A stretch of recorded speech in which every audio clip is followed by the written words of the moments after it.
الحمد لله رب العالمين، نحمده حمدا طيبا مباركا فيه من السماوات ومن الارض كما يحب ربنا ويرضى.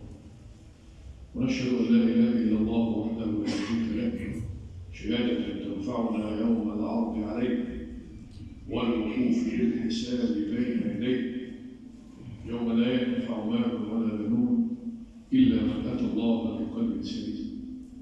ونشهد أن سيدنا ونبينا محمدا عبد الله ورسوله وصفيه من خلقه وخليله، بلغ رسالة وأدى الأمانة ونصح الأمة وكشف الغمة وترك الأمة المحمدية على المحجة البيضاء ليلها كنهارها لا يزيغ عنها إلا هالك. فقال صلوات الله وسلامه عليه معلما أمته: تركت فيكم ما إن تمسكتم به لن تضلوا بعدي أبدا، كتاب الله وسنتي. فعليك الصلاة والسلام يا رسول الله وعلى آلك وصحابتك ومن تبعهم بإحسان إلى يوم الدين، ثم أما بعد. حديثنا اليوم في كلمة وعن كلمة. الكلمة سلوك، وعن سلوك وعن خلق يتحلى به الإنسان على وجه هذه الأرض ليستحق عمارته ويستحق خلافة الله تبارك وتعالى له في إعمارة هذه الأرض. الكلمة هي الحياة، وهي مرادف في وضع في أوضاع النحو العربي في اللغة العربية موضع الجناس الناقص مع الكلمة الأخرى وهي الحياة. فإذا حذفنا الهاء أو التاء المربوطة ووضعنا الهمزة لترادفت الكلمتان في معان يرتبط بعضها ببعض. فالحياة هو الحياة والحياة هي الحياة. نعم، الحياة هو خلق الابتعاد عن الرذائل والقرب من الفضائل لإعطاء ذي الحق حقه. نعم، فهنا نجد أن هذا الحياة نوع من أنواع احترام النفس واحترام الآخر وحفظ الجوارح ورعاية هذه الجوارح، لأنك ستسأل عنها يوم العرض ويوم الحساب. ما يلفظ من قول إلا لديه رقيب عتيد، وإن عليكم لحافظين كراما كاتبين يعلمون ما تفعلون. نعم، ما تلفظ من قول وما تتحدث من كلمة ستكتب إما لك وإما عليك، وستسجل في صحائفك وتشهد بنفسك هذه الصحائف منشورة بين يديك. اقرأ كتابك كفى بنفسك اليوم عليك حسيب. يقول رسول الله صلى الله عليه وسلم: وهل يكون الناس على وجوههم في النار إلا حصائد ألسنتهم. وقال بعض العلماء والفلاسفة عن الكلمة أنها كالرصاصة تخرج من السلاح ولا تعود إليه أبدا. هكذا يكون الخطر من كلمة السوء، يكون الخطر من الكلمة الخبيثة التي مثلها الله تبارك وتعالى للإنسان في سورة إبراهيم: ألم تر كيف ضرب الله مثلا كلمة طيبة كشجرة طيبة أصلها ثابت وفرعها في السماء تؤتي أكلها كل حين بإذن ربها ويضرب الله الأمثال للناس لعلهم يتذكرون. ومثل كلمة خبيثة كشجرة خبيثة اجتثت من فوق الأرض ما لها من قرار يثبت الله الذين آمنوا بالقول الثابت في الحياة الدنيا وفي الآخرة ويضل الله الظالمين ويفعل الله ما يشاء. إذن التحذير من الكلمة الخبيثة، التحذير من عدم الحياء في الكلام، التحذير من عدم الحياء في اختيار الألفاظ التي تتلفظ بها للغير. كم يندى الجبين في هذه الأيام وفي شوارعنا وفي وسائل المواصلات العامة من الاستماع إلى ما لا يرضي الله ولا يرضي رسوله ولا يرضي المؤمنين ولا يرضي الناس جميعا. كلام تسمعه من شباب في مدارس ثانوية وإعدادية، بل تسمعه أيضا من شباب في الجامعات. أين الحياء في العلم؟ أين الحياء في الجامعة؟ أين الحياء في المدرسة؟ أين الحياء في البيت؟ أين الحياء في الشارع؟ نعم، والله سنسأل جميعا عن كل ما تحدثنا به وعن كل ما اقترفته يدانا. هكذا يكون الخوف من الله تبارك وتعالى. الرسول صلى الله عليه وسلم يضع لنا هذه الأسس وهذه القواعد. إن الله يحب أن يرى عبده حيث أمر ولا يحب أن يرى عبده حيث نهاه. إذن الحياء سلوك وخلق لا بد أن نتحلى به من الصغر. التربية. الأب والأم في البيت مسؤولان مسؤولية كاملة عن زرع بذور الحياة في نفوس أطفالهم، في نفوس أبنائهم وبناتهم في البيت. تزرع كلمة الحق، تزرع الكلمة الطيبة، تزرع الكلمة المهذبة.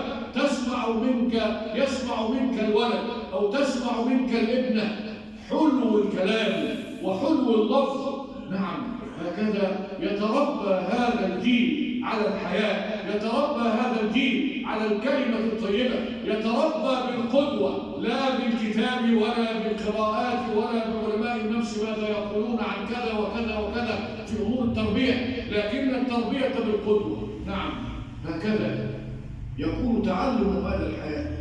والحياء هنا أقسام وأنواع. يبدأ أولا من الحياء من الله تبارك وتعالى. نعم، وهذا هو الحياء العام، وهو معكم أينما كنتم يستخفون من الناس ولا يستخفون من الله وهو معهم. هكذا يكون الخوف من الله تبارك وتعالى في مسألة اتباع هذه الأخلاق، في أن تكون على حياء وباستحياء بينك وبين الله تبارك وتعالى. يحب أن يراك حيث أمرك، فإذا كان الأمر كذلك كيف ذلك وهو أقرب إليك من حبل الوريد وهو معكم أينما كنتم؟ إذن زرع الحياء في الطفل أو الطفلة في البيت يستمر معه في حياته كلها، حتى إذا أصبح أبا أو أصبحت هذه الطفلة أما تربي أبنائها وبناتها، تربي هذا الجيل على الحياء من الله تبارك وتعالى. ثم يأتي النوع الثاني الحياء من النفس. نعم، تستحي من نفسك. نعم، أن تراها في مكانة طيبة ينطلق من تلك المكانة العمل الصالح.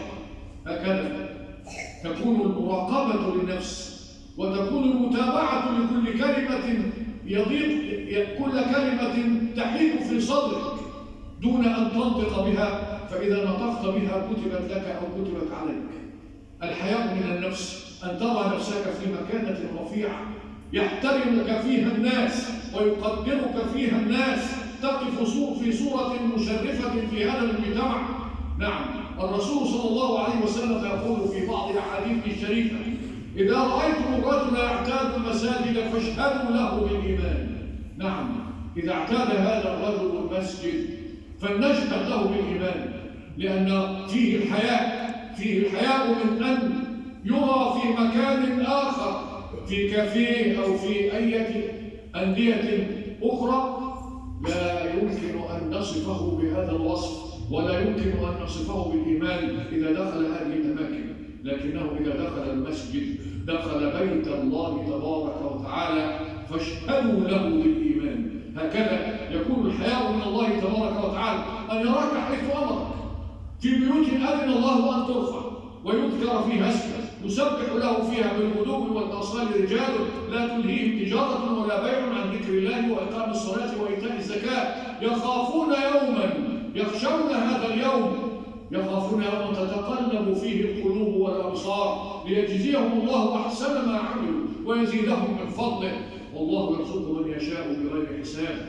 هكذا يكون الحياء من النفس أن تقع هذه النفس في براثن الشيطان الرجيم الذي سيتبرأ منها ويتبرأ من صاحبها يوم القيامة. ما أنا بمصرخكم وما أنتم بمصرخي. يتبرأ الشيطان مما عمل، يتبرأ الشيطان منك ومن أعمالك التي سولها لك وزينها لك. هكذا يكون الحياء من النفس نابعا من الحياء من الله تبارك وتعالى، أنه صور هذه النفس ونفس وما سواها فألهمها فجورها وتقواها. قد أفلح من زكاها وقد خاب من دساها. يفلح من زكاها بالحياء ويخاض ويبتعد عن جادة الصواب من دساها، أي من شرذمها ومن دمرها ومن أفسدها بعدم الحياء من الله وبعدم الحياء من نفسه أيضا. ثم يأتي بعد ذلك الحياء من الناس. نعم، أن يراك الناس في صورة محترمة وقورة، هكذا يحترم الآخر. هكذا الأشخاص الذين يتحلون بهذا الحياء. يتحلى الإنسان بالحياء في مشيته، في كلمته، في مشيته على هذه الأرض. يقول الله تبارك وتعالى: وعباد الرحمن الذين يمشون على الأرض هونا، احتراما لهذه الأرض، حياء من الله فوق هذه الأرض التي خلقها له ومن أجله، والتي ستحتضن جسده عند الموت وبعد الموت في قبر يتسع له وحده لا شيء معه إلا عمله الصالح. نعم، الحياء من الناس، الحياء وأنت تمشي في الطريق، الحياء وأنت تنظر إلى الكبير وتحترم المسن الكبير. ليس منا من لم يوقر كبيرنا. نعم، توقير الكبير من الحياء، احترام الكبير من الحياء.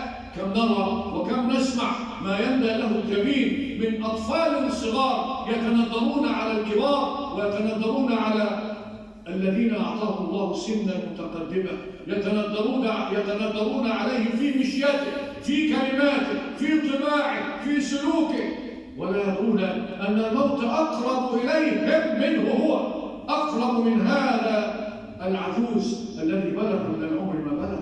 أيها الشاب تيقظ، أيها الشاب تنبه، أيها الشاب ملك الموت لا يعرف سنا بعينها، لا يعرف قوة بدنية ولا ضعفا في البدن، ولكنه مأمور بأمر الله تبارك وتعالى. فإذا جاء أجلهم لا يستأخرون ساعة ولا يستقدمون.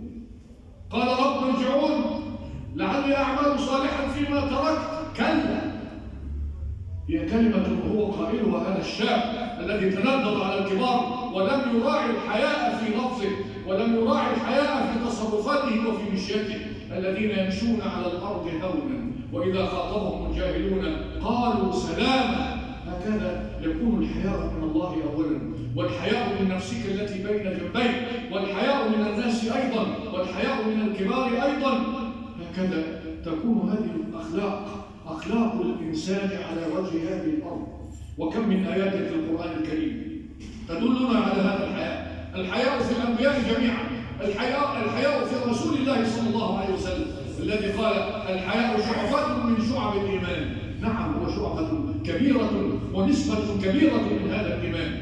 الإيمان ليس أن تقرأ القرآن أو أن تصلي أو أن تؤدي الفرائض أبدا، ما وقر في القلب وصدقه العمل، سلوك يظهر بهذا الفعل الذي يرضي الله تبارك وتعالى ويرضي عنك الناس من حولك، ليكون هذا الحياء رائدا لك وسلوكا لك تعلمه لأولادك وبناتك في البيت، ويتعلم منه الناس جميعا من هذا الخلق الرفيع، من هذا الحياء في الإنسان، احتراما لله تبارك وتعالى واحتراما لأوامر الله تبارك وتعالى. إن الله يحب أن يراك حيث أمرك ولا يحب أن يراك حيث نهاك. انظر، وأختتم هذا الكلام بما نراه ونسمعه أو بما نقرأه في سور كثيرة من القرآن في قصة نبي الله موسى عليه وعلى نبينا أفضل الصلاة والسلام، حينما سقى للمرأتين فسقى لهما ثم تورى إلى الظل تواضعا لله تبارك وتعالى: ما أتيتني من خير فقير فجاءته إحداهما تمشي على استحياء قالت: إن أبانا يريد أن يجزيك أجر ما سقيت لنا. ماذا يكون الحال من حياء موسى؟ مشى أمام المرأتين ولم يمشي من خلفهما، جاءته على استحياء فتصرف معها نبي الله موسى على استحياء أيضا حتى لا يرى منها عورتها وهي تمشي أمامها. كانت توجهه يمينا ويسارا حتى وصل إلى أبيهما. هكذا يكون الحياء في الأنبياء، ويكون الأحياء جميعا أحرى بهذا الحياء من غيرهم. نأخذ من هذه السيرة ونأخذ من هذه السير ونأخذ من قرآننا ومن سنة نبينا صلى الله عليه وسلم صور الحياء ونماذج الحياء حتى نتأسى بها في دنيانا، حتى نلقى الله تبارك وتعالى والله راض عنا. لا تزول قدم عبد يوم القيامة. ولا أريد أن أكرر الحديث ولكن التكرار هنا للتذكرة، فذكر فإن الذكرى تنفع المؤمنين. لا تزول قدم عبد يوم القيامة حتى يسأل عن أربع: عن عمره فيما أفناه، وعن شبابه فيما أبلاه، وعن ماله من أين اكتسبه وفيما أنفقه، وعن علمه ماذا عمل به. علمت أن الحياء خلق فلتلتزم به، علمت أن الحياء من الله ضروري فلتلتزم به، علمت أن الحياء من الناس ضروري في احترامهم وتقديرهم وتوقيرهم فهو ضروري، علمت أن الحياء من نفسك ضروري، أن تنأى بنفسك عن كل براثن الشيطان وعن كل ما يجرها إلى البراثن. لا بد أن تقف بعقلك الذي أعطاك الله إياه، وأعطاك الله هذه المنحة العظيمة، منحة العقل، ميزان التكليف الشرعي، أن تزن به بين الطيب وبين الخبيث حتى تلقى الله والله راض عنك. رسول الله صلى الله عليه وسلم يفتح لنا أبواب الخير فيقول: كل بني آدم خطاء وخير الخطائين التوابون. وعن صلى الله عليه وسلم أنه قال: الندم توبة والتائب حبيب الرحمن والتائب من الذنب كمن لا ذنب له، فادعوا الله وأنتم موقنون بالإجابة أو كما قال.